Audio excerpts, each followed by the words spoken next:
अंतिम निर्णय। मैं और सुनील आखिर अलग क्यों हुए? क्योंकि हमारी सोच, हमारे रास्ते अलग थे।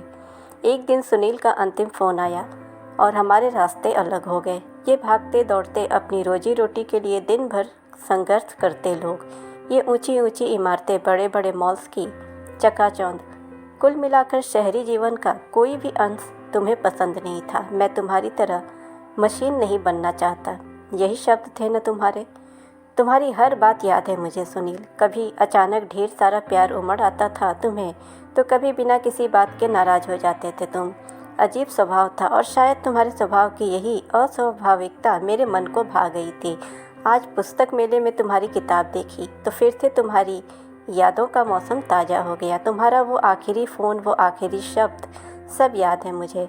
कायर हो तुम, और तुम जैसी कायर लड़की से मैं कोई संबंध नहीं रखना चाहता। यही कहा था ना तुमने मुझसे? अरे माया, तुम यहाँ। पीछे से माया की आवाज़ आई। तुम यहाँ। एक जानी पहचानी आवाज़ ने चौंका दिया मुझे। सुनील तुम। मैं हैरान थी। मैं अब यहीं शिफ्ट हो गया हूँ। ओह, मैं तो पिछले काफ़ी वर्षों से कोलकाता में ही रह रही हूँ। तुम्हारी नई किताब पर नज़र पड़ी तो रुक गई। ओह, अब भी पढ़ती हो तुम मेरी किताबें? और बताओ कैसी हो, क्या कर रही हो आजकल? मैं ठीक हूँ और अपने एक दोस्त के साथ मिलकर यहाँ एक ओल्ड एज होम चलाती हूँ। मुझे खुशी होती है जब अपनों द्वारा ही त्यागे गए बुजुर्गों की अनुभवी आंखों में हल्की सी खुशी देने का कारण बन पाती हूँ। माया, अगर मैं भी तुम्हारे इस लक्ष्य के किसी भी तरह से जुड़ सकूँ तो खुद को खुश नसीब समझूंगा। कम से कम मेरे दिल का बोझ कुछ हद तक तो हल्का होगा। मैं तुमसे माफ़ी मांगना चाहता हूँ। माफ़ी किस बात की? जो भी कुछ हुआ, परिस्थितियों व हमारी विभिन्न प्राथमिकताओं की वजह से। नहीं माया, मैं जानता हूँ कि मैं गलत था। तुम्हारा वो खत भी मिला था मुझे। तुमने सच कहा था कि हमारे रिश्ते में मैं ही मैं था। तुम्हारे बारे में तो सोचा ही नहीं मैंने। मुझे माफ़ कर देना। अब मेरे लेखन के साथ साथ मेरे व्यक्तित्व में भी ठहराव, गंभीरता और परिपक्वता आ गई है। शायद इसीलिए इतनी आसानी से तुमसे माफ़ी मांगने का हौसला भी जुटा पा रहा हूँ।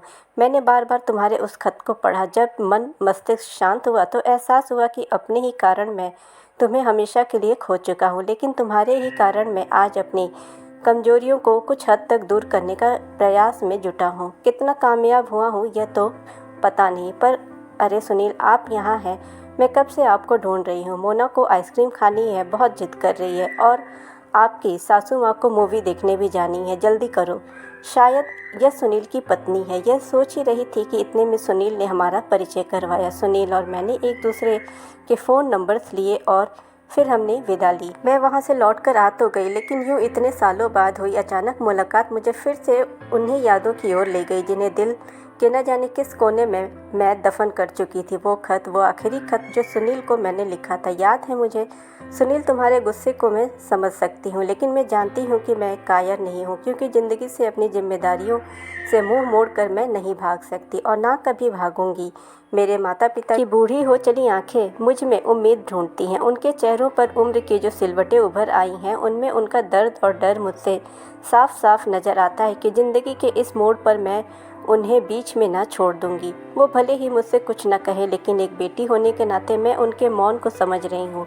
वो यह कभी नहीं चाहेंगे कि मैं उनकी खातिर अपनी दुनिया ना बसाऊं, लेकिन कहीं न कहीं उन्हें यह तो डर है कि अपनी दुनिया बसाने के जोश में मैं कहीं उन्हें ना भूल जाऊं। सुनील, तुम्हारे लेखन में संवेदनशीलता, गंभीरता और परिपक्वता तो है, लेकिन तुम्हारे व्यक्तित्व से यह तमाम खूबियाँ नदारद हैं। मैंने सिर्फ इतना चाहा था कि हमारी शादी के बाद भी मैं अपने माता पिता की देखभाल करती रहूं, क्योंकि इस उम्र में उन्हें मेरी सबसे ज़्यादा ज़रूरत है और तुम्हारे भी पेरेंट्स नहीं थे। लेकिन इस बात पर तुमने जिस तरह से रिएक्ट किया, उसने मुझे तुम्हारे बारे में फिर से सोचने पर मजबूर कर दिया। बचपन में हमारे पेरेंट्स हमें उंगली पकड़कर चलना सिखाते हैं, हमारे चेहरे पर मुस्कान लाने के लिए जीवन भर बिना किसी शिकायत का संघर्ष करते हैं, लेकिन जब हमारी बारी आती है तो हमें सिर्फ अपने सपने, अपनी ज़िंदगी और अपनी सुविधाएं नज़र आती हैं। जिन हाथों को थामकर हम आगे बढ़ते हैं, उनकी कांपते उंगलियों को जब हमारे मजबूत सहारे की ज़रूरत होती है, तब हम इतने असंवेदनशील और गैर जिम्मेदार कैसे हो जाते हैं कि उन्हें बोझ समझकर रास्ते पर किसी मेले की भीड़ भाड़ में या किसी ओल्ड एज होम में छोड़ देते हैं। उनकी उम्र के सोनेपन और अकेलेपन को हम क्यों नहीं समझ पाते? उनकी कांपती जिंदगी दर्द को हम अपने सपनों की अंधी धुंधली दुनिया में देख ही नहीं पाते। सुनील, इन हालात में जब जिंदगी के सबसे कठिन मोड़ पर तुम्हें मेरे साथ देना चाहिए, तब तुमने मेरे सामने ढेर सारी शर्तें रख दी। शादी के बाद मुझे क्या करना है क्या नहीं, पूरी लिस्ट जैसे तैयार थी तुम्हारे पास, लेकिन तुम अपनी मर्जी से कुछ भी करने को स्वतंत्र हो। हर शर्त तुम्हारी, हर जिद तुम्हारी। इस रिश्ते में तो बस तुम ही तुम हो, मैं कहाँ हूँ। लिखते नारीवाद पर हो तुम ही तुम। तुम्हारे ज्ञान ने तुम्हें अच्छा लेखक तो बना दिया, लेकिन तुम्हारा अहंकार, तुम्हारी वही पुरुषवादी सोच तुम्हें एक अच्छा इंसान न बना पाई। मेरी बातें आज तुम्हें कड़वी लगेंगी, लेकिन जब तुम खुद पिता बन जाओगे तब शायद तुम्हें अपनी इसी सोच पर शर्म आए, क्योंकि अपने बच्चों के किस तरह की और कितनी उम्मीदें होती हैं यह तुम शायद पिता बनने के बाद ही समझ सकोगे। मैं किसी ऐसे इंसान से शादी नहीं कर सकती जो मेरे और मेरे माता पिता का सम्मान ना कर सकता हो, लेकिन यह भी साफ कर दूं कि ज़िंदगी में जब कोई ऐसा शख्स मिल जाएगा तो ज़रूर शादी करूंगी। इसलिए अलविदा हमेशा के लिए। मैंने इस आखिरी खत के जरिए सुनील से अपने सारे रिश्ते ख़त्म कर लिए थे। आज इस बदले हुए सुनील को देखकर हैरानी भी हुई और खुशी भी। यकीन नहीं हो रहा यह वही सुनील है। मन फिर भी बीते वक्त की डोर को पकड़ने लगा। सुनील, हम शादी के बाद बड़ा सा घर लेंगे। हम दोनों ही ठीक ठाक कमाते थे, तो घर भी बड़ा होना चाहिए ताकि मैं, तुम और मम्मी पापा सब मज़े से रह सके। माया, तुम पागल हो क्या? तुम्हारे मम्मी पापा हमारे साथ? शादी के बाद मैं हम दोनों की ज़िंदगी में किसी का भी हस्तक्षेप बर्दाश्त नहीं करूँगा। कान खोलकर यह बात तुम सुन लो और समझ भी जाओ। पहली बार तुम्हारा यह रूप देखकर मैं हैरान रह गई थी। तुम तो जानते थे कि मेरे पेरेंट्स की जिम्मेदारी मुझ पर है, उनकी देख रेख करने वाला कोई भी नहीं। अपनी संतान के होते हुए दूसरे रिश्तेदार या नौकरों के भरोसे तो नहीं छोड़ सकती थी उन्हें। लेखक तो लोगों के मनोभाव को और मनोविज्ञान को अच्छी तरह समझते हैं, तुम क्यों नहीं समझ पा रहे? खैर, मुझे लगा शायद अचानक से कहीं मेरी बात पर तुमने बिना सोचे समझे रिएक्ट कर दिया होगा।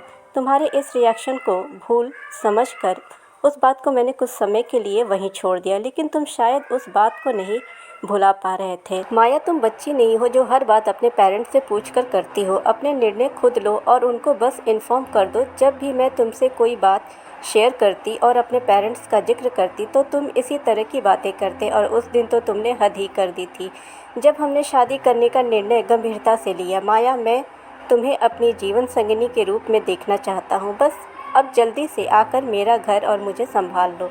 ठीक है, मैंने कहा था, बस अब जल्दी से मेरे मम्मी पापा से आकर मिल लो। और फिर तुमने भी तो नया पब्लिकेशन हाउस ज्वाइन किया है। अब हमें नए शहर में शिफ्ट करना होगा, तो उस हिसाब से मुझे अपने पेरेंट्स को भी वहीं शिफ्ट करने का इंतज़ाम भी तो करना है। बस करो यह बकवास माया, शादी हम दोनों को करनी है। तुम्हें मैं पसंद हूँ तो तुम्हारे पेरेंट्स कौन होते हैं मुझे पसंद नापसंद करने वाले? रही बात उनके शिफ्ट होने की, तो वो क्यों शिफ्ट होंगे? सुनील, इसमें हर्ज ही क्या है? वो अलग रहेंगे मगर एक ही शहर में होंगे तो मुझे भी तसल्ली रहेगी। माया, तुम अगर मुझसे प्यार करती हो और मेरे साथ रहना चाहती हो तो जितना जल्दी हो सके अपना फाइनल डिसीजन बता दो।